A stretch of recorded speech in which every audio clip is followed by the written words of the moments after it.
Hola, ¿qué tal? Soy Freya Cervantes de la Universidad Autónoma Metropolitana, Unidad Iztapalapa.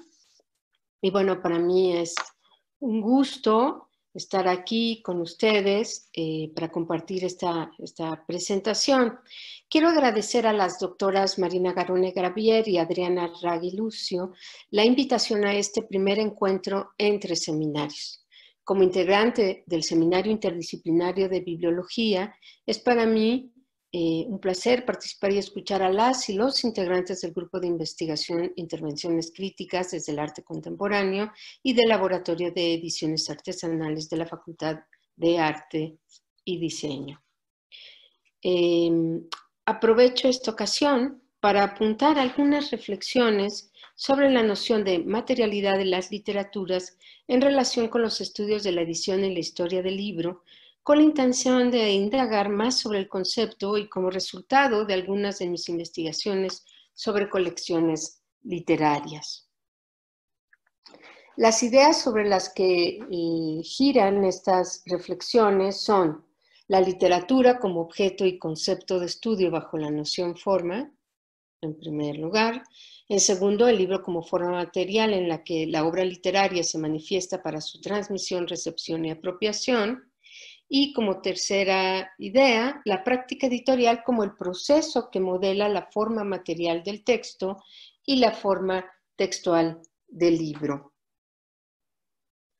Bien, respecto a la primera, a partir de la teoría literaria de inicios del siglo XX, desde el formalismo ruso a los estudios culturales y postcoloniales, los trabajos críticos literarios se han concentrado principalmente en delimitar la literatura como objeto y concepto de estudio bajo la noción de forma, que como tal es imprecisa y se observa en constante cambio en el momento de establecer lo específicamente literario del discurso verbal.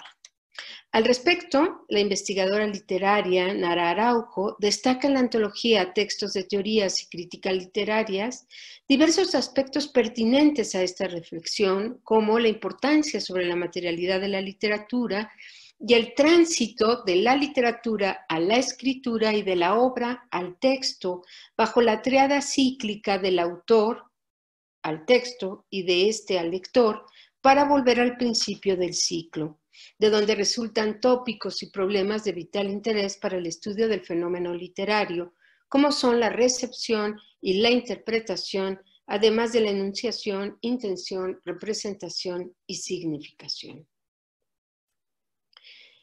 En la tradición crítica literaria latinoamericana, en los años 50, Antonio Cándido introdujo en su propuesta historiográfica de la literatura brasileña la idea de la literatura como sistema, de tal suerte que la historia se percibe como un proceso, es decir, una literatura en formación en la que se observan momentos decisivos como síntesis de manifestaciones o formas literarias, una constelación relacional de obras que advierten la presencia enfática de una fase.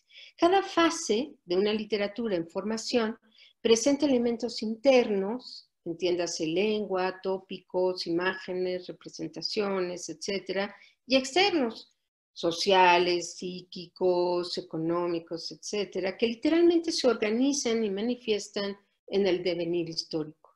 Sobre estos elementos, Cándido distingue, cito, la existencia de un conjunto de productores literarios más o menos conscientes de su papel, un conjunto de receptores formando los diferentes tipos de público, sin los cuales la obra no vive, un mecanismo transmisor, de modo general, diríamos un lenguaje traducido en estilos, que liga unos a otros. Fin de cita. Sobre este sistema articulado de Cándido, que Cándido pondera como simbólico, en el que se relacionan productores, receptores a través de un mecanismo transmisor, se puede añadir necesariamente la correspondencia y por lo tanto la rearticulación del sistema material que posibilita la proyección del sistema simbólico. Es así como a la visibilidad de los productores de obras literarias corresponde la invisibilidad de los productores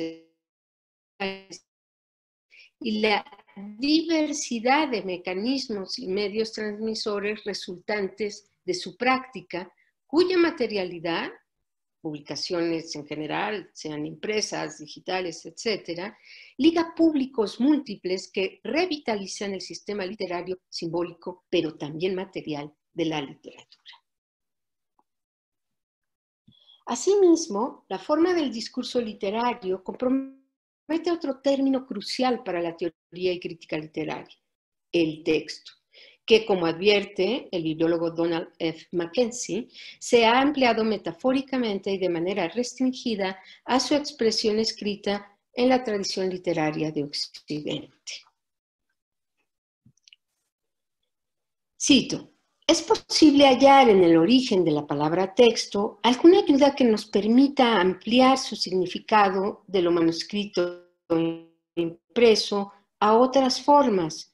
Deriva, claro, del latín textere, tejer, y por tanto se refiere no a una clase específica del material como tal, sino a su condición de tejido, a la trama o textura de materiales. Solo mediante un cambio metafórico aplicado al lenguaje, el verbo tejer se emplea con el sentido de escribir.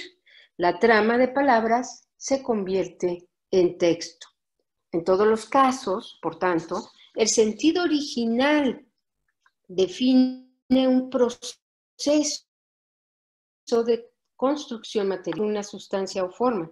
La idea de que los textos son registros escritos sobre pergamino o papel deriva solo del sentido secundario y metafórico de que la escritura de palabras es como el tejido de hilos. Lo mismo se podría decir de muchas construcciones que no están en forma escrita, pero para las que, no obstante, sería correcto aplicar el mismo cambio metafórico. Hasta aquí la cita de Mackenzie. La segunda idea, el libro como forma, sobre esta idea, Gerard Genette, con su obra Umbrales de finales de los 80, manifiesta no sin cierta ironía en relación con la teoría literaria y el coleccionismo bibliófilo, una intención de aproximar la crítica literaria con la práctica editorial. De ahí que la zona en la que se observa este encuentro sea precisamente un umbral, como lo establece en el concepto paratexto. Cito: el paratexto es para nosotros, pues, aquello por lo cual un texto se hace libro y se propone como tal a sus lectores y, más generalmente, al público. Fin de cita. De esta cita entiéndase como texto obra literaria, esa forma mutable que para darse a conocer necesariamente aparece en la forma de un libro. Y aquí me gustaría retomar otra cita de Genette. El texto, la obra, raramente se presenta desnudo, sin el refuerzo y el acompañamiento de un cierto número de producciones que lo rodean y lo prolongan precisamente por presentarlo, en el sentido habitual de la palabra, pero también en su sentido más fuerte, por darle presencia, por asegurar su existencia en el mundo, su recepción y su consumación bajo la forma, al menos en nuestro tiempo, de un libro. La coexistencia del texto y el libro supone, para Genette, advertir la presencia del paratexto que condiciona la dependencia del texto, obra, a su paratexto. Esa zona indecisa entre un adentro y afuera del texto, libro, sin límite riguroso. Por otra parte, Genette observa en el umbral que supone el paratexto un conjunto heteróclito de prácticas y discursos de toda especie, nos dice, y de todas las épocas que él agrupa en ese término que, en nombre, digamos, de una comunidad de intereses o convergencia de efectos, lo que a él le parece mucho más importante que su aspecto. Asimismo, estas prácticas y discursos se explican a partir de vías y medios según las épocas, según la cultura, los géneros literarios, o las obras editadas, de las que se vale distinguir las diferentes ediciones de una misma obra. En este punto, conviene anudar la idea de la forma que distingue al texto de una obra literaria con la forma material que significa libro. Más concretamente, y en el caso de las diferentes actualizaciones materiales de una misma obra, entre comillas, como entidad permanente, se advierte la problematización que conlleva la presencia histórica de las formas libros, de que esta múltiple presencia material de la obra demuestra históricamente que el texto nunca fue recibido, significado y comprendido de la misma manera. Bien, sobre la tercera y última idea, la práctica editorial como el proceso modelador, recordemos que, inspirado en las ideas de Donald F. Mackenzie, el historiador Roger Chartier ha señalado en diversos ensayos que la comprensión e interpretación de las obras literarias se han disociado de la práctica editorial. Esta tensión ha impedido a los estudiosos de la literatura la posibilidad de ampliar su comprensión si se observa el proceso que explica tanto la materialidad del texto como la textualidad del libro. Pasar por alto lo anterior da como resultado una visión ahistórica que separa la obra texto, en este caso literaria, de su objeto libro. Tan es así que la filología tradicional pondera la idea del texto original, el escrito, es decir, este escrito del autor antes de ser llevado a imprimir, por encima y con desprecio al proceso que lo ha dado a conocer en un tiempo y lugar determinado. La intervención a los textos durante el proceso de producción, o mejor aún, del proceso de construcción material de la obra literaria, se percibe desde el enfoque del texto ideal como una deformación constitutiva de la práctica editorial que se busca enmendar con la recuperación del texto del autor. Dicha visión sesga de tajo la posibilidad de integrar al análisis simbólico y representativo de las literaturas su aspecto material, aquel que confiere cada una de las ediciones en las que una obra cobró existencia y fue dada a conocer. Al respecto, Chartier apunta que, cito, editar una obra no es recuperar un ideal copy text, sino hacer explícita la preferencia otorgada a uno u otro de tales estados, así como las elecciones hechas en cuanto a su presentación, divisiones, puntuación, grafía, ortografía. Fin de cita.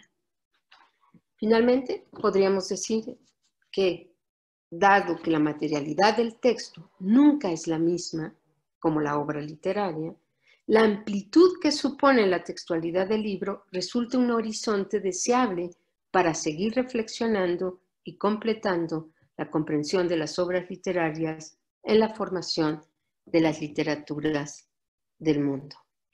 Y con esto termino. Muchas gracias.